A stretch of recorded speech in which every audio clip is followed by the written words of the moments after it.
네, 안녕하십니까. 강세컬러 강지훈입니다. 지난주 금요일날 국내 증시가 2,000포인트를 하회하는 그런 흐름을 보여줬는데, 사실 개인적으로는 2,000포인트를 사실 몇 년 동안은 보지 않을 것이다 라고 생각을 했었는데, 그 생각을 어김없이 무너뜨리는 그 정도의 큰 폭의 급락이 다시금 나타난 모습이었습니다. 우선은 이제 미증시가 급락했다는 부분, 이 부분은 이제 어느 정도는 이제 시장에서 당연히 나타날 수밖에 없는 부분이었는데, 문제는 이제 장중에 미선물이 또다시 급락세를 보였다. 이 부분이 결국 이제 금요일이라는 특성을 가지고도 있었고, 그 외적으로도 사람들이 이제는 공포감이 좀 더 확대되는 그 흐름을 보여주다 보니까 결국 그 부분이 2,000포인트라는 라인대를 이탈하는 그 흐름을 보여줬었는데, 사실 이제 옵션 포지션이라든지 외국인이나 기관 양쪽의 포지션을 봤을 때는 2,000포인트라는 자리 때는 깨진다 하더라도 바로 회복할 수 있는 건 자리가 아닌가 그렇게 생각을 했었는데, 우선은 그 부분이 금요일 날은 전혀 나타나지 못했었기 때문에 이제 그 부분이 이제 오늘 그리고 이제 3월의 첫날인다, 이때부터 반등이 나올 수 있느냐, 이 부분이 중요하지 않을까 싶습니다. 자, 지난주 금요일 지수부터 보도록 하죠. 먼저 이제 지난주 금요일 날 지수를 보게 되면은 지수는 이제 3.3%라는 급락이 다시금 이어지면서 1987포인트로 마감이 되는 그런 모습이었습니다. 우선은 거래대금 역시 크게 나타나면서 투매가 이어지는 그런 모습을 보여줬는데, 우선 외인들의 현물 매도 6,300억이라는 매도 물량이 출하가 되었습니다. 그래서 외국인 같은 경우는 지난 한 주 동안에 계속해서 7천억에서 8천억 그리고 6천억까지 해서 매도 물량 자체를 대규모로 쏟아내는 그런 흐름을 보여줬는데, 이제 기간에서 3,500억이라는 매수가 들어오면서 방어를 하려는 그런 흐름을 보여주긴 했었는데, 문제는 기간에서의 방어성 물량이 오후 늦게 들어오기 시작을 했기 때문에 어느 정도 지수의 하락이라는 부분을 받쳐주지 못하는 그런 모습을 보여줬다가 됩니다. 그 다음 선물 쪽에서는 이제 마찬가지로 3.56% 하락한 267.85로 역시 하락으로 마감이 되었는데, 실제로 장중에 가장 문제가 됐던 부분이 외국인들이 현선물에서 동반 매도를 함으로써 베이시스를 개선시키지 못했다, 이 부분이 있었습니다. 다만 이제 시장에서 장 마감 무렵에 외국인들이 대규모로 선물 매도했던 부분을 대부분 청산하는 그런 흐름을 보이면서 결국 이제 1,170개 정도로 매도가 나타난다. 이제 겉으로만 볼 때는 소폭의 매도 정도만 나타났지만 장중에가 문제가 됐던 그런 케이스다, 이렇게 보셔야 되고, 누적 매도는 13,000개야. 그래서 누적 매도는 뭐 큰 차이는 없었다 정도 보셔야 되겠습니다. 그 다음 코스닥 지수가 아무래도 좀 더 하락을 크게 나타나는 그런 모습을 보여주는데, 최근 들어서 거래소 지수보다는 코스닥 지수의 하락이 조금은 덜 떨어지는 그런 모습을 보여줬었는데, 이제 금요일 같은 경우는 4.3%라는 급락이 나타났다 됩니다. 그래서 코스닥 같은 경우는 이제 주로 많이 올라갔던 쪽을 중심으로 해서 하락이 좀 떨어졌었고, 그리고 신용이 이제 종목들마다 조금씩 차이가 많이 있었는데, 그 신용이 많았던 종목들이 아무래도 영향을 좀 더 크게 받았다, 이렇게 보셔야 되겠습니다. 그래서 수급적인 부분에서는 외국인이 680억 정도의 매수를 했고, 기관에서는 178억 정도의 매도를 했기 때문에 수급에서는 그렇게 크게 나쁘진 않았지만 시장 전반적인 분위기 자체가 상당히 안 좋게 영향을 미쳤다, 이렇게 보셔야 되겠죠. 자, 바로 해외 증시에 보도록 하죠. 중국 증시 같은 경우는 상대적으로 굉장히 강한 그런 흐름을 보여줬었는데, 이제 지난주 금요일 같은 경우는 장중에 이제 약보까지 올라가는 흐름을 보여주고 있었지만 결과적으로는 3.7%라는 급락으로 역시 마감이 되는 그런 모습이었습니다. 그래서 중국 같은 경우는 이제 아무래도 시장에서 코로나19가 자체가 이제 어느 정도 진정이 된다, 이 부분이 있었고, 그 외적으로도 경기 부양책에 대한 기대치가 역시 가지고 있었던 그런 케이스였는데, 이제 중국 내에서도 기술주 중심으로 이제 미증시와 같이 동조하였던 그런 쪽이 있었는데, 그쪽에서의 하락이 워낙에 좀 크게 떨어진 모습을 보여줬고, 그 외적으로도 나머지가 하락세를 보이면서 결국은 이제 3%대 급락으로 마감이 되는 그런 모습이었습니다. 그리고 이제 어제 같은 경우 중국에서의 제조 구매자 관리 지수와 서비스업 구매자 관리 지수가 발표됐었는데 35.7로 나타난 흐름이 나타났습니다. 그래서 35.7이라는 수치는 실제로 중국에서의 구매자 관리 지수가 발표되면서 가장 역대적으로 최저의 수치를 나타냈다는데, 예전에 2008년도에 미국에서의 금리위기가 발생되었었다. 그때가 이제 40 정도로 나타났었는데, 그 이후에 반등을 할 때는 결국 중국에서의 대규모 부양책을 나타나면서 이제 반등이 나타났던 그게 있습니다. 이번에도 그렇게 되느냐, 이 부분이 중요할 것 같습니다. 그러니까 실질적으로 이번 코로나19에 대한 영향이 실물 경제에는 상당히 많은 영향을 미쳤다, 이렇게 보셔야 되겠죠. 그 다음에 미증시 같은 경우는 이제 혼조세로 마감이 되는 그런 모습을 보여줬습니다. 사실 미증시도 지난주 금요일날 장 끝나기 1시간 전까지는 3에서 4%대라는 급락세가 이어지는 그런 흐름을 보여줬었는데, 이제 장 마감 1시간 정도를 남겨놓고 이제 연준에서 긴급 기자회견을 하면서 향후 금리 인하를 할 수 있다라는 그런 발언을 했었고요. 그리고 이제 미국 백악관에서 코로나19에 대한 실질적으로 미국의 경기에 크게 영향을 주지 않는다라는 어떤 정도의 립서비스를 하면서 추가적으로 나중에 법인세 인하를 비롯해서 개인들의 소득세 인하라든지 뭐 증시에 대해서 어느 정도 매입할 때 세금을 감면한다든지 여러 가지 정책을 추진할 수 있다. 이런 식으로 증시를 어느 정도 달래려는 그런 모습을 보여줬는데 그 부분에 따라서 결국은 이제 일부 업종, 가장 낙폭이 컸었던 반도체와 원유 서비스를 중심으로 해서 급반등이 나타나면서 결과적으로는 하락을 축소해서 마감이 되는 그런 모습이었습니다. 그래서 실제로는 이제 미국의 증시도 마찬가지로 장 끝나고 난 다음에 바로 미선물이 추가적으로 1% 이상의 급등이 나타나는 그런 흐름을 보여주기 때문에 이 부분을 볼 때는 미증시도 단기적으로 기술적 반등 영역에 들어왔다. 이렇게 볼 수 있을 것 같습니다. 그래서 특히나 이제 금요일날 국내 증시가 사실 2010에서 2020포인트 정도 이 라인 때는 깨지 않을 수도 있다고 전망했었는데 장중에 미선물이 한 2% 내외로 하락을 크게 키웠었기 때문에 그에 따른 경계 심이 컸었다는 부분을 감안한다면 국내 증시가 어느 정도 이제 선반영됐던 부분에 따른 반등은 가능하다 이렇게 보셔도 될 것 같습니다. 그래서 우선은 미증시도 납폭과대를 중심으로 해서 반등이 우선 1차적으로 나왔었기 때문에 국내 증시도 납폭과대를 중심으로 해서 반등이 나올 가능성이 좀 더 높다 이렇게 보시면 될 것 같고요. 그 다음에 하나씩 이제 좀 살펴보게 되면은 아까 이제 말씀드렸던 중국에서의 구매자 관리 지수 이 부분 좀 따져보도록 하죠. 그러니까 중국에서의 구매자 관리 지수를 얘기할 때 우리가 보통 50이라는 선을 기준으로 해서 50 이상은 경기가 확장선에 있다 하고 50 이하에 있을 때는 침체다 이렇게 얘기를 한다. 실제로 이제 계속해서 중국에서의 구매자 관리 지수는 이제 미국하고 중국하고의 무역 분쟁이 발생이 되고 나서부터 계속 50이라는 자리 때는 왔다 갔다 하는 흐름을 이어왔다가 됩니다. 그러다가 작년 말부터 이제 미중 간의 무역 분쟁이 완화되었다. 이 부분을 따라서 50이라는 수치대를 회복하고 지지받고 이 과정을 반복하고 있었는데 이번에 발표된 지수를 보게 되면 35까지 떨어지는 그런 모습을 보여줬다가 됩니다.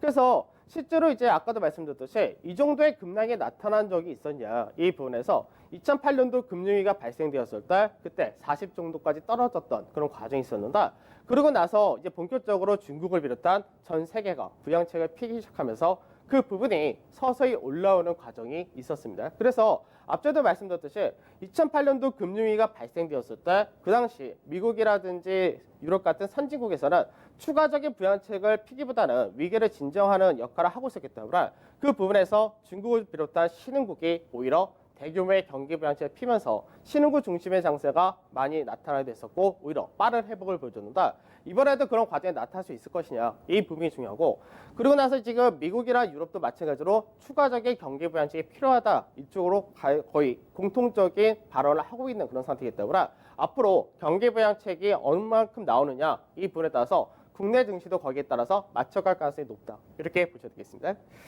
자, S&P 500 지수 한번 더 보도록 하죠. S&P 500 지수를 보게 되면은 사실 근본 하락폭이 단기간에 역대 거의 최고 수준으로 떨어졌다 이렇게 봐야 될 것 같은데 우선 이제 단기적으로 볼 때 앞전에 이제 설명해 드렸을 때는 단기적으로 보통 12% 정도의 하락을 하고 난 다음에는 반등이 나타나는 과정을 늘 보여줬다가 됩니다.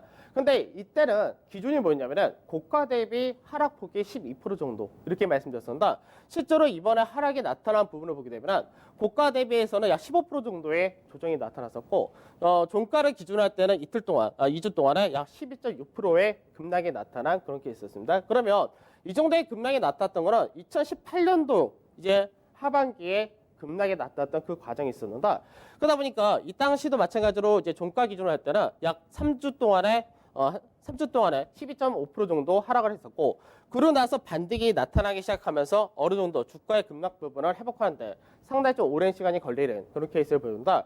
근본에도 우선은 밸류적인 부분에서는 부담을 어느 정도 덜어내긴 했습니다. 다만 시장에서 너무나 가파르게 급락했기 때문에 앞전에 고가 라인대를 회복하는 데는 상당히 오랜 시간이 걸린다라는 전망은 동의를 하다가 될 것이고 다만 이제 급락 이후에 반등이 나타날 때 한 2주 정도의 반등과 그리고 전체 낙폭의 일정 부분을 회복할 수 있다. 이 부분에서는 이번 주와 다음 주 정도는 그래도 계속해서 기술적 반등을 하려는 그런 흐름이 나타날 가능성이 높다. 이렇게 보시면 되겠습니다.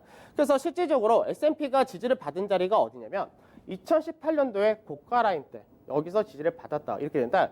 이거는 미증시만 그런 부분이 아니라 유럽 증시도 거의 비슷한 그런 양상을 보인다고 됩니다. 그래서 어떻게 보면은 2018년도의 고가를 기준으로 했을 때 미증시라든지 유럽이라든지 일부 국가들은 그 라인대를 넘어서 가지고 어떻게 보면 고평가를 받기 시작하고 성장주에 대한 어느 정도 계속해서 기대치가 높았던 부분, 그 부분이 이제 2018년도 고가 라인대까지 다시 내려온 그런 케이스가 된 거고, 이제 중국이라든지 국내 같은 경우는 2018년도에 고가를 기준해서 계속해서 낮아져 있는 상황이 거의 비슷하다, 이렇게 보시면 되겠습니다.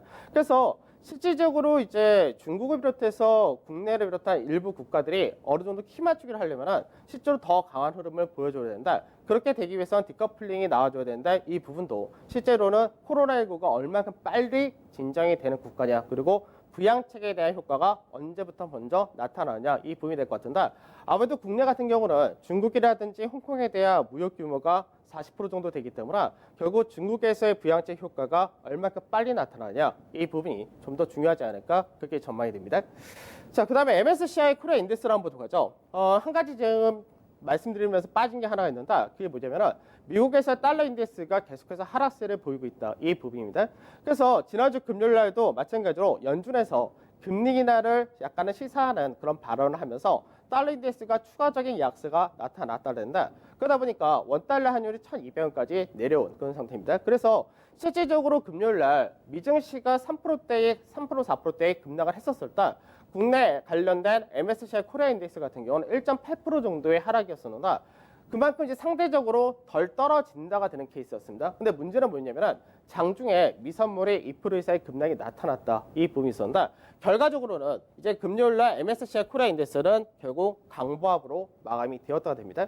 그러면 이 얘기는 뭐냐면 금요일날 국내 증시가 한 1.8% 정도 하락했으면 됐던 부분에서 추가로 한 2% 정도 더 빠진 부분을 어느 정도는 바로 메워줄 가능성이 상당히 높다, 이렇게 볼 수 있는데, 결과적으로 이제 앞전에 하단 자리, 이제 2018년도, 2019년도 하단 자리 이 라인대 근처에서 우선은 지지를 밟고 마감이 되는 구간이었는데, 이 자리대가 앞전에 이제 작년 말 이때 추세를 돌파하고 지지받던 자리대 동일하다가 되는 그런 케이스가 되기도 하고요. 그리고 이제 추가적으로 생각할 부분이 추가적으로 예전에 이 급락이 떨어졌던 자리대까지 다시 한번 떨어질 수도 있다, 이렇게도 시장에서 볼 수 있는데, 밸류적으로 보면은 실제 이때의 국내 자산가치 기준으로 했을 때 0.78배였는데 지금 현재가 똑같이 0.78배이기 때문에 밸류상으로는 앞전 2019년도 8월 달에 저점 자리와 현재 위치가 동일하다, 이렇게 보시면 되겠습니다. 그래서 과도하게 밸류적인 부분에서 떨어졌다 부분에서는 실제로 기술적 반등이 충분히 나올 수 있는 여지가 있다, 이렇게도 볼 수 있겠죠. 자, 수급을 한번 보도록 하죠. 수급을 보게 되면 우선은 이제 지난 한 주 동안에 외국인들의 매도가 상당히 컸습니다. 그래서 외인들의 매도가 3조 4,600억이라는 매도가 나왔는데, 이 중에서 3조가 IT 관련이었고, 그 외적인 쪽에서는 사실 매도한 물량이 별로 없었다고 말씀드렸기 때문에 그 외적인 쪽에서 약 4천억이 조금 넘는 수준에서의 매도가 나왔다 정도, 이렇게 보시면 되겠죠. 문제는 이제 앞전까지는 외국인들이 IT에서 매도하는 물량을 대부분 개인들이 잘 소화를 해줬던 그런 케이스였는데, 추가적인 매도 물량을 소화를 이제 못했다 정도, 이렇게 되고, 기관에서가 매수가 들어오긴 했지만 기관의 매수가 조금은 작았다, 이렇게 보셔야 되겠죠. 그다음 코스닥 같은 경우는 외국인 매도, 개인 매수 거의 차이가 없었고, 선물 쪽에서는 외인과 기관이 동반 매수를 하는 흐름을 보여주긴 했었지만 현물 쪽에서가 워낙에 강하게 출회가 되어 있었기 때문에 그 부분에서 선물에서 동반 매수 있었다 하더라도 방어를 하는 흐름이 제한적이었다, 이렇게 되겠습니다. 자, 그래서 업종별로 보게 되면 실제로 지난 한 주 동안의 하락이 대부분 다 크게 떨어졌다 하더라도 유일하게 항공해운 이쪽에서가 강세였는데, 이 부분은 주주총회를 앞둔 한진칼에 대한 지분 경쟁, 이 부분이 따로 있었고요. 그 외적으로는 전체적으로 지수나 거래소 코스닥 다 마찬가지로 8%대 하락을 보여줬습니다. 하락이 좀 더 크게 나타났다가 된 쪽이 결국은 IT, 그동안 강세가 많이 나타난 쪽과, 그 다음에 에너지, 화학 이쪽에서는 이제 원유 서비스, 유가 자체도 굉장히 큰 폭의 하락을 했다 부분과 2차 전지 대표였던 LG화학이라는 이런 쪽이 하락이 좀 더 컸다가 됩니다. 그 외적으로 이제 유틸리티 쪽에서가 하락이 굉장히 컸었는데, 한국전력의 적재가 너무나 크게 나타난다, 이 부분에 따라서 개별적인 영향이 좀 컸다가 됩니다. 그 외적으로는 오히려 하락이 지수보다는 조금은 작은 모습을 보여줬는데, 아무래도 그동안 많이 올라갔던 쪽과 그 개별적인 악재가 있었던 쪽에서가 하락이 좀 더 컸다 정도 보시면 되겠습니다. 자, 그래서 코스피 지수를 한번 보도록 하죠. 코스피 지수를 보게 되면은 우선은 지금 현재 계속해서 반복해서 왔던 부분이 2주간의 상승, 2주간의 하락, 이 부분은 거의 동일하게 왔다, 이렇게 보시면 되는데, 우선은 지수 자체가 2천이라는 자리대를 깨서 1985포인트 전후 여기까지가 내려왔습니다.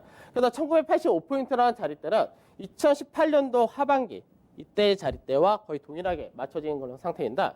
여기까지가 내려왔을 때 아까도 말씀드렸듯이 자산 가치로 볼 때는 0.78이기 때문에 실제 자산 가치는 예전에 1900을 살짝 깼었던 그 가격대와 동일하다가 됩니다. 다만 차트상에서의 흐름을 볼 때는 시장에서 저점보다는 조금 더 높다 정도 되는 케이스입니다. 가장 중요했던 자리가 얼마냐면 2120포인트 전후가 됩니다. 그래서 실제로 지난주 금요일날 2120이 아니라 2015에서 2025포인트 요 사이가 실질적으로는 추세 돌파하고 지지를 받아주는 그런 과정이었는데 이 자리대를 이탈했다 될 때 이 자리대는 일시적인 이탈한다 하더라도 3거래 안에 올라타고 안착하는 흐름을 보여주면 결국 지지를 받는다가 되는데 지금 보게 되면은 이 자리대가 MSCI 코리아 인덱스에서는 지켜준 그림으로 나타났다 됩니다. 그래서 오늘 미선물이 장중에 급락을 또다시 크게 하지 않는다면 오늘 시장 자체가 2015에서 2020이라는 이 추세 라인대 지지 라인대에서 출발을 하거나 바로 지지 테스트를 할 가능성이 높다 이렇게 보시면 될 것 같고 미증시도 최소 1주에서 2주 정도의 기술 반등이 나타날 수 있는 그런 구간인데 그렇게 되게 될 경우 국내 증시가 반등이 나타난다면 우선은 2075라는 자리대가 앞전에 중요 가격이었는데 2045에서 75, 그 다음에가 2120포인트가 전체 박스권의 중간마디이기 때문에 이 라인대까지 올라타느냐가 현재는 가장 중요하답니다. 그래서 이번 주에 이 자리대는 올라탄 정도의 강한 흐름이 나오면 더 좋겠지만 다음 주까지는 이 정도까지 올라올 수 있다로 약간의 기간을 열어두셔야 될 것 같고 이 라인대를 살려놓는다 되면 결과적으로는 시장에서 박스권의 흐름도 맞춰지만 역헤드 숄더 패턴까지도 만들어진 그림이 동일하기 때문에 나중에 이 라인대를 다시 한번 넘어가는 과정은 나올 수 있다는 관점은 동일하다입니다. 다만 시간 자체는 상당히 좀 크게 딜레이가 된다는 부분은 불가피하다 정도 이렇게 생각하시면 되겠죠. 그래서 현재 구간에서 이제 실질적으로 우리가 2020짜리, 2040짜리 이런 데 왔을 때는 추가적인 하락폭이 얼마냐, 그 다음에 반등이 나올 때 반등폭이 얼마냐 이 부분을 따져야 된다. 추가적인 하락폭을 생각하기보다는 오히려 윗자리로 더 크게 열려지는 그런 구조이기 때문에 시장에서 일시적으로 하락한 부분이 며칠 안에 회복을 한다면 거기에 따라서 크게 염려하실 필요는 없다는 관점은 동일하다. 그렇게 보시면 될 것 같고요. 코스닥 같은 경우가 오히려 어떻게 보면 조금 더 견조하다 이렇게 볼 수 있는데 코스닥 같은 경우는 이제 중심 가격이 현재는 610포인트 전후가 상당히 중요한 가격입니다. 그래서 이 라인대에서 마감이 되었는데 이 자리대에서 이제 방향을 기술적 반등 위쪽을 넘어주느냐 여기에 따라서 나중에 향후 추세를 돌파를 하느냐 이 부분도 거의 거래소와 비슷하다 정도 생각하시면 될 것 같습니다. 자, 그래서 투자 전략 간단한데 우선 이번 주 한 주의 밴드 자체는 1985에서 2075 정도 보는데 이미 주가 자체가 1987포인트 정도 되기 때문에 이미 하단 자리는 이제 추가적으로는 거의 가능성이 낮다라고 보는 것이고 반등이 나올 때 우선은 이제 오늘 2015에서 2020포인트는 기본적으로 회복을 해주고 안착까지는 해줘야 되는 것이 첫 번째고 그러고 나서 반등 여파가 좀 더 강하냐 여기에 따라서 2075에서 2120포인트까지 열린다 하는데 2120포인트까지는 이번 주에는 좀 쉽지 않을 것 같아서 2075 정도는 보수적으로 잡는다 하더라도 가능하지 않을까 이렇게 전망이 됩니다. 그 다음에 환율 자체가 1200원으로 내려왔다라는 부분이 있는데 그럼 원달러 환율은 실제적으로 쌍봉이 거의 다 만들어졌다가 되는 케이스가 되기 때문에 어느 정도 시장이 안정화되는 과정이 된다면 외국인의 수급도 나쁘지 않을 것이다 이렇게 전망이 되고 아무래도 관심 자체를 낙폭과대 전반적으로 다 반등이 나올 수 있는 그런 위치이기 때문에 반등이 나온 다음에 그 다음에 추가적인 모멘텀을 어디서 받느냐 이 부분인데 아까 얘기했던 2008년도와 비슷한 현재의 경제 지표를 나타내고 부양세 핀다는 부분 그리고 환율적인 부분에서는 2016년도의 초와 비슷하다라는 부분까지도 다 감안을 한다면 실제로 이제 중국 관련된 부양책 관련된 쪽이 좀 더 좋지 않을까 이렇게 전망이 되고 그다음에 제약바이오도 같이 보셔야 될 상황인데 제약바이오는 상당히 오랜 시간 동안에 시장에서 소외를 좀 받는 그런 케이스가 있었는데 이번에 코로나19로 인해서 제약바이오가 다시금 관심을 받을 가능성이 높다. 이 부분도 좀 염두를 해두셔가지고 이쪽에 대해서 관심 높이시는 것이 좋을 것 같습니다. 자, 저는 오늘 여기서 마무리하도록 하고 내일 찾아뵙도록 하겠습니다. 감사합니다. 네, 자 모닝쇼 저희가 준비한 소식은 여기까지입니다. 3월의 첫째 주 아무래도 이 글로벌 경제 지표와 부양책 어떻게 나오느냐에 따라서 방향성이 계속해서 나올 것 같습니다. 자 이번 첫째 주 첫 거래일도 토마토 TV와 함께 안전하게 안전벨트 매시고 출발해 보시기 바랍니다. 내일 뵙도록 하겠습니다. 오늘도 성공투자입니다.